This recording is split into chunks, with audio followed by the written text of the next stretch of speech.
नमस्कार, स्वागत है आप सभी का हमारे YouTube channel Sachin coaching class में। आज हम देखेंगे जनन स्वास्थ्य। जनन स्वास्थ्य क्या होता है इसके बारे में हम देखेंगे। ठीक है, ये हमारा चैप्टर है बायोलॉजी का 12वीं का। तो इससे मतलब हर बोर्ड में क्वेश्चन पूछे जाते हैं, IMP टॉपिक है ये। तो इससे आपसे MP बोर्ड में भी पूछा जाएगा, Madhya Pradesh board, Rajasthan board, Bihar board, सब में क्वेश्चन पूछे जाते हैं। कम से कम 5 नंबर के इससे पूछे जाते हैं। तो हम देखेंगे जनन स्वास्थ्य। तो जनन स्वास्थ्य क्या होता है? तो जनन स्वास्थ्य तो WHO वर्ल्ड स्वास्थ्य संगठन ने इसकी परिभाषा दी है। किसकी? स्वास्थ्य की। स्वास्थ्य की परिभाषा दी है WHO ने। तो क्या दी है? तो इसके अनुसार जनन के सभी पहलुओं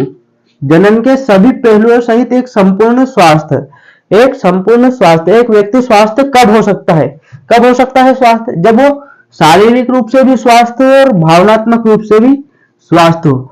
शारीरिक रूप से स्वास्थ्य हो, भावनात्मक रूप से स्वास्थ्य हो, व्यवहारात्मक रूप से स्वास्थ्य हो एवं सामाजिक रूप से स्वास्थ्य हो, जब उसे हम स्वास्थ्य कह सकते हैं। ऐसा नहीं है कि अगर वो केवल शारीरिक रूप से स्वास्थ्य है और बाकी ऐसे सामाजिक रूप से स्वास्थ्य नहीं है, या फिर भावनात्मक रूप से नहीं है, या फिर व्यवहारात्मक रूप से सही नहीं है, तो हम उसे स्वास्थ्य नहीं कह सकते। ये किसने कहा है? WHO ने बताया। शारीरिक स्वास्थ्य का मतलब क्या होता है? अब आपको मैं बता दूं। जैसे आप बिल्कुल फिट है, शारीरिक स्वास्थ्य का मतलब ये होगा आप ऊपर से दिखने में बिल्कुल फिट है, आपको कोई बीमारी नहीं है तो आप शारीरिक स्वास्थ्य हो। लेकिन ऐसा नहीं है कि आप फिर भी जनन के लिए स्वस्थ हो या एकदम फिट हो। आपके की भावनाओं का नियंत्रण होना चाहिए, आपके व्यवहार अच्छे होने चाहिए आपके आपस में, और समाज में आपकी एक अच्छी इज्जत होनी चाहिए। इसमें आपको आर्थिक नहीं जोड़ना है, आर्थिक रूप से नहीं जोड़ना है ना। यहाँ पर केवल यही शब्द आएंगे ठीक है। तो ये हो गई हमारी WHO ने दिए परिभाषा किसकी? स्वास्थ्य की। अब हम देखेंगे जनन स्वास्थ्य समस्याएं। जनन स्वास्थ्य संबंधित क्या क्या समस्या है और इसके लिए क्या क्या कार्य नीति बनाई गई है सरकार के द्वारा। तो जनन स्वास्थ्य की समस्या है। तो पहली समस्या हमारी क्या है? जनसंख्या वृद्धि। जनन स्वास्थ्य, अगर आपको सही जानकारी नहीं है जनन स्वास्थ्य क्या होता है, तो जनसंख्या वृद्धि हो सकती है इससे। जनन संबंधित शिक्षा, आपको सही शिक्षा प्राप्त नहीं है, मतलब पूरी बात यहीं पर आती है काय पे? शिक्षा पे। यही मेन टॉपिक है इसका, शिक्षा। अगर आपके पास जनन संबंधित सही शिक्षा नहीं है तो ही जनसंख्या बढ़ेगी और तो ही यौन संबंधित अपराध होंगे। तो मेन क्या है हमारे यहाँ पर प्रॉब्लम? शिक्षा है कि हमारे पास शिक्षा नहीं है सही, कि जनन संबंधित शिक्षा नहीं है, शिक्षा का अभाव है, इसलिए ये सब हो रहा है। तो पहला जनसंख्या वृद्धि, अगर आपके पास शिक्षा ही नहीं है तो वृद्धि तो होगी। जैसे कि मैं आपको बता दूं, हमारे यहाँ पर प्रथा है भारत में, या प्रथा या एक वो मान लो अंधविश्वास मान लो, कि महिलाओं को दोषी ठहराया जाता है। किसे? महिलाओं को दोषी ठहराया जाता है। किस बात के लिए? यदि किसी महिला को लड़की हो रही है, उसे लड़का नहीं हो रहा है, तो इस बात के लिए उसे दोषी ठहराया जाता है। लेकिन साइंस क्या बताता है? साइंस बताता है कि यह निर्भर किस पर? पुरुष पर निर्भर करता है। पुरुष पर निर्भर करता है कि एक लड़का होगा या लड़की होगी। ठीक है, तो उसके लिए महिलाओं को दोषी बताया जाता है। और इसीलिए मतलब वो शादी कर लेते, एक शादी कर लेते, फिर दूसरी शादी कर लेता है पुरुष, तो इससे जनसंख्या वृद्धि बढ़ती है। ठीक है, दूसरा है हमारे पास जनन संबंधित शिक्षा। तो शिक्षा का अभाव है, यहाँ पर शिक्षा नहीं होगी तो हमारे पास सब कुछ यही है, प्रॉब्लम है शिक्षा ही। ठीक है, तो इसके बारे में हम आगे पढ़ेंगे। फिर यौन संबंधित अपराध, जैसे कि यौन संबंधित अपराध में जैसे किसी का कुछ बलात्कार हो जाता है, ऐसा होता है इसमें अपराध में, अपराध कर देते हैं कम उम्र में ही या ज्यादा उम्र में भी, तो यह शिक्षा के कारण ही होता है। अगर आपके पास सही शिक्षा नहीं है, आपको घर से, परिवार से, कहीं से भी इसके बारे में नहीं बताया गया, तो ये ऐसे अपराध भी होंगे।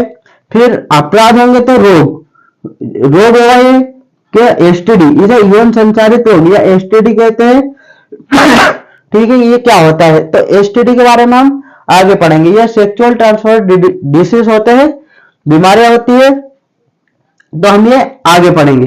ये कैसे होता है? ये असुरक्षित यौन संबंध बनाने के द्वारा होता है यौन संचारित रोग। तो असुरक्षित यौन संबंध द्वारा ये होता है। जैसे इसमें आ जाएगा हमारे पास, क्या आ जाएगा?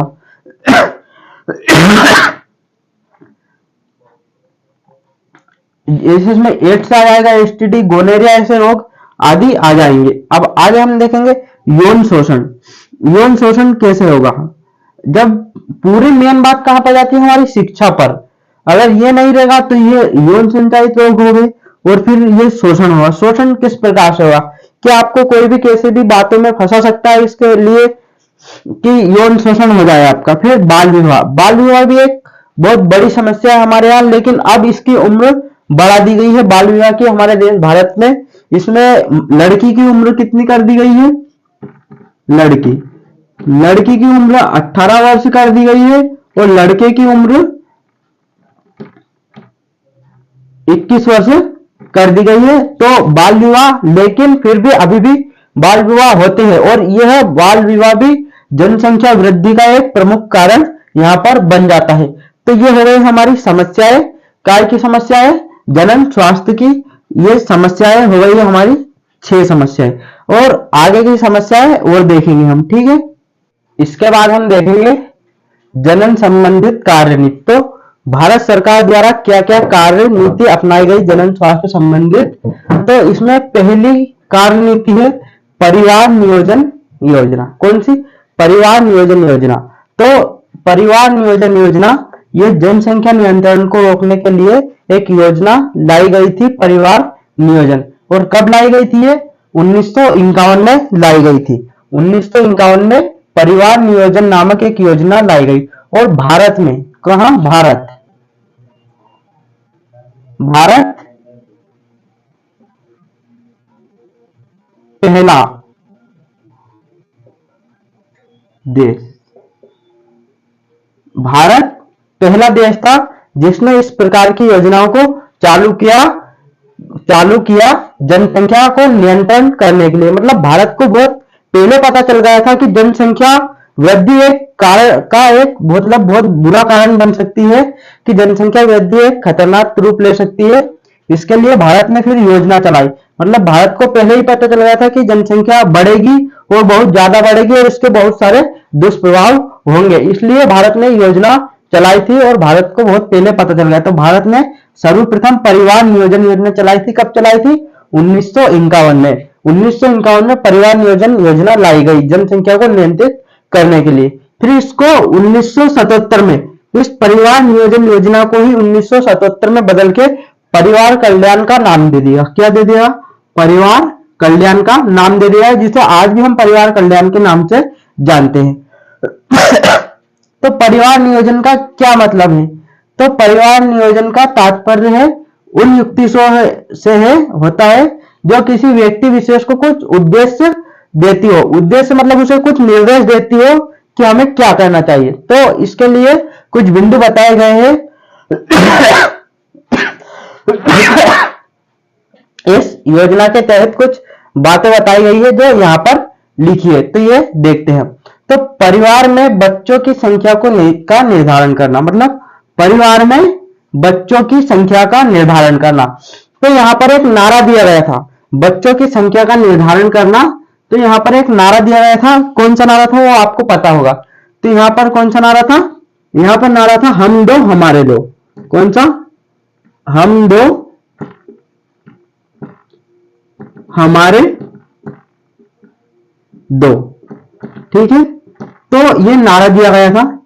याद नहीं रखना है, लेकिन मैं बता रहा हूं आपको कि परिवार में बच्चों की संख्या का निर्धारण करना, मतलब पहले से आपको निर्धारण कर दिया गया था कि परिवार में 2 बच्चे ही होना चाहिए। इसके लिए बता दिया गया था सरकार द्वारा, और इससे यह भी कह दिया गया था सरकार द्वारा कि अगर 2 बच्चे से ज्यादा है तो उसे किसी भी सरकारी काम का लाभ नहीं मिलेगा, लेकिन वो अभी नहीं है ऐसा। फिर दूसरा पॉइंट है गर्भधारणों के मध्य अंतराल का नियमन। मतलब गर्भधारण, अगर कोई स्त्री गर्भधारण करती है, उसे पहली डिलीवरी हो गई उसकी, तो उसके बाद दूसरे गर्भधारण करने में उसको कितने दिन या कितने साल का गैप रखना चाहिए। तो इसे कहते हैं गर्भ धारणों के मध्य अंतराल, मतलब एक बच्चा होने के बाद दूसरा बच्चा कितने वर्ष में करना चाहिए, तो ये इसमें बताया है। तो यहाँ पर कम से कम 2 वर्ष, कम से कम कितना, 2 वर्ष, 2 वर्ष का गैप होना चाहिए, 2 वर्ष का गैप होना चाहिए एक बच्चे से दूसरा बच्चा करने के लिए, ठीक है। तो इसका ये मतलब हो गया दूसरे बिंदु का, कि गर्भ धारणों के मध्य अंतरालों का नियमन करना। फिर तीसरा है अनवांटेड बर्थ को रोकना, यानी कि अनचाहे जन्म को रोकना। जैसे कि मान लो आपकी कोई प्लानिंग नहीं थी कि आपके घर में बेबी हो, लेकिन आपकी बीवी या कोई भी गर्ल प्रेग्नेंट हो जाती है, तो उसको बच्चा नहीं चाहिए, तो उसे रोकना है, तो उसको रोकना भी इसमें शामिल है। तो ये इसकी विधियां है जो कि हम आगे पढ़ेंगे इसी चैप्टर में कि कौन कौन सी विधियां है अनवांटेड बर्थ को रोकने के लिए, ठीक है। फिर अनवांटेड बर्थ को होने देना, फिर ये तो सिंपल सी बात है कि वांटेड बर्थ को होने देना, सॉरी यहाँ पर अनवांटेड बोल दिया था मैंने, लेकिन ये वांटेड बर्थ को होने, यानी कि चाहा बच्चा होने देना, यानी कि आप चाह रहे थे कि आपके घर में बच्चा हो, बेबी हो, फिर और कोई लेडीज प्रेग्नेंट हो जाती है तो उस बच्चे को होने देना। इसके लिए आपको सलाह लेनी चाहिए डॉक्टरों से, या फिर आंगनबाड़ी में, आपके गांव में आंगनबाड़ी होती है, वहां पर भी इसके बारे में सलाह दी जाती है, आप वहां से भी सलाह ले सकते हैं। तो आपको ये याद रखना है कि भारत पहला देश था, भारत पहला देश था जिसने इस प्रकार की योजना लाई। इसे बहुत पहले ही पता चल गया था कि जनसंख्या वृद्धि यानी कि जनसंख्या का बढ़ना एक बहुत बड़ा दुष्परिणाम हो सकता है हमारे लिए, आने वाली पीढ़ी के लिए, इसलिए भारत ने पहले ये कदम उठा लिया था। लेकिन फिर भी भारत पहला देश बन गया है जिसकी जनसंख्या सबसे ज्यादा है। तो ये भी आपको याद रखना है कि भारत सबसे ज्यादा जनसंख्या वाला देश बन चुका है अभी प्रेजेंट टाइम में। RCH हम देख रहे थे जनन स्वास्थ्य संबंधित कार्यनीति, तो हमने पहले देख ली थी परिवार नियोजन, अब दूसरी देखेंगे हम RCH। RCH का पूरा नाम है जनन एवं बाल स्वास्थ्य सेवा कार्यक्रम। कौन सा है? जनन एवं बाल स्वास्थ्य सेवा कार्यक्रम। तो अब ये कार्यक्रम है, तो इसका कार्य क्या है? तो इसका कार्य है जनन संबंधित जानकारी प्रदान करना, मतलब आपको जनन संबंधित जानकारी प्रदान कराता है ये संगठन है कि RCH नाम से, ठीक है। तो ये आपको कैसे कराएगा? जानकारियां प्राप्त, तो आपको ये ऑडियो द्वारा करा देगा या फिर विजुअल यानी कि दृश्य द्वारा दिखाकर आपको, आपने कभी भी टीवी पे देखा ब्रेक से आते हैं इसके बारे में आपने देखा होगा, लेकिन आप ऐसा नहीं करते। क्यों नहीं करते? क्योंकि आप जैसे ही ब्रेक आता है आप चैनल बदल देते हैं। ऐसा होता है, सबके साथ होता है, हम भी ऐसे करते हैं कि चैनल बदल देते हैं। जैसे ही ब्रेक आया, कोई सी मूवी देख रहे हैं, चैनल बदल देंगे फटाक से, ठीक है। तो न्यूज़पेपर में भी छपता है इनके बारे में, तो न्यूज़पेपर भी पढ़ना चाहिए आपको, ये जानकारियां बताता है, ठीक है।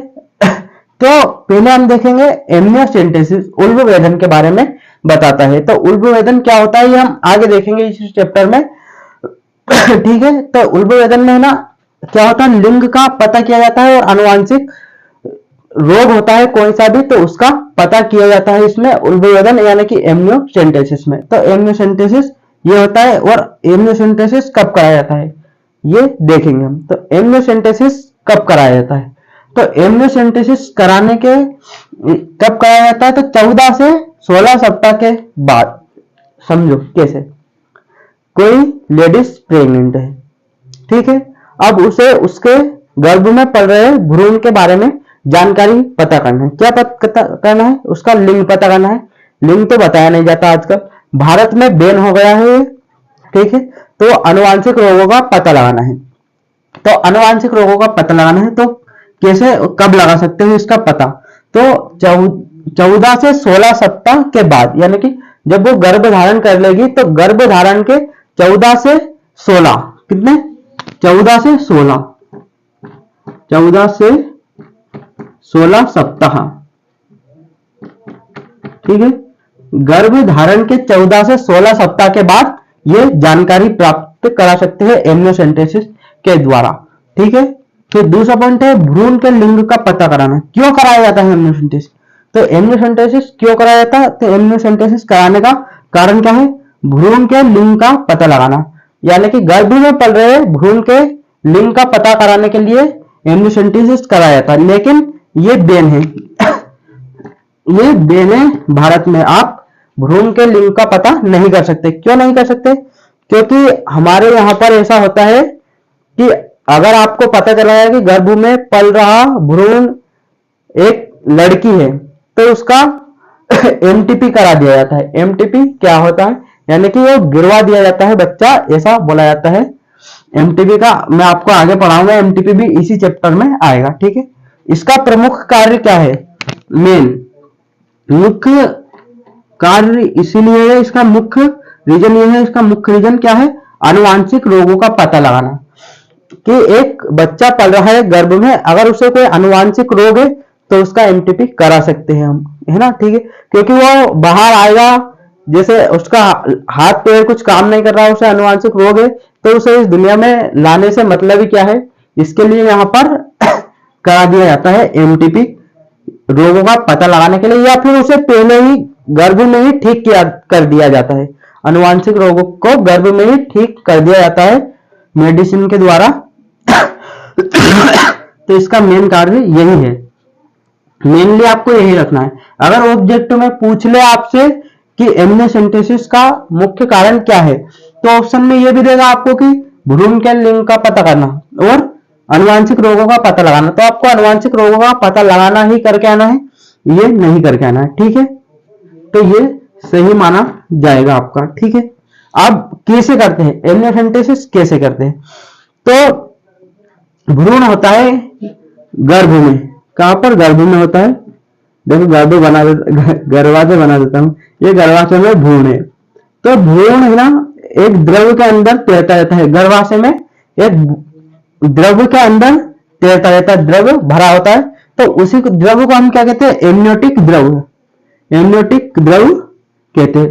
तो गर्भाशय में भ्रूण एमनियोटिक द्रव में तैरता रहता है। जब ये तैरेगा, द्रव तैरेगा, द्रव में कोई चीज तैरेगी, यह भ्रूण है, तो ये तैरेगी, तो इसके द्रव के और इस भ्रूण के बीच में घर्षण होगा। क्या होगा? घर्षण होगा। तो इस भ्रूण की कोशिकाएं टूट के इस द्रव में आ जाएगी, थोड़ी सी टूट के इस द्रव में आ जाती है, ठीक है, द्रव में आ जाएगी। फिर नीडल द्वारा इस द्रव को बाहर निकाल लिया जाएगा, द्रव को बाहर निकाल लिया जाएगा। जब इस द्रव को बाहर निकालेंगे तो इस कोशिका के ये छोटे छोटे टुकड़े हैं ना, इसके साथ आ जाएंगे द्रव के साथ। फिर इस कोशिका का अध्ययन करेंगे हम। तो कोशिका में मेनली हम डीएनए का अध्ययन करेंगे, इसका डीएनए का पता लगाएंगे। तो डीएनए का पता लगाएंगे तो हमें आनुवांशिक रोगों के बारे में भी पता चल जाएगा और भ्रूण के लिंग के बारे में भी पता चल जाएगा कि गर्भाशय में पल रहा लड़का है या लड़की है, ठीक है।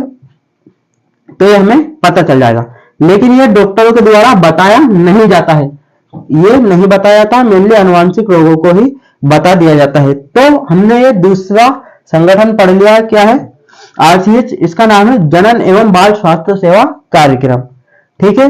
अब ये हो है हमारा यहाँ पर एक टॉपिक कंप्लीट। अब आगे के टॉपिक में हम पढ़ेंगे जनन नियंत्रण की तकनीकें, जनन नियंत्रण की तकनीकें, ठीक है। तो आपको हमारी वीडियो कैसी लगी? अगर आपको हमारी वीडियो अच्छी लगी हो तो हमारे चैनल को सब्सक्राइब कीजिए और हमारी वीडियो को लाइक कीजिए। धन्यवाद।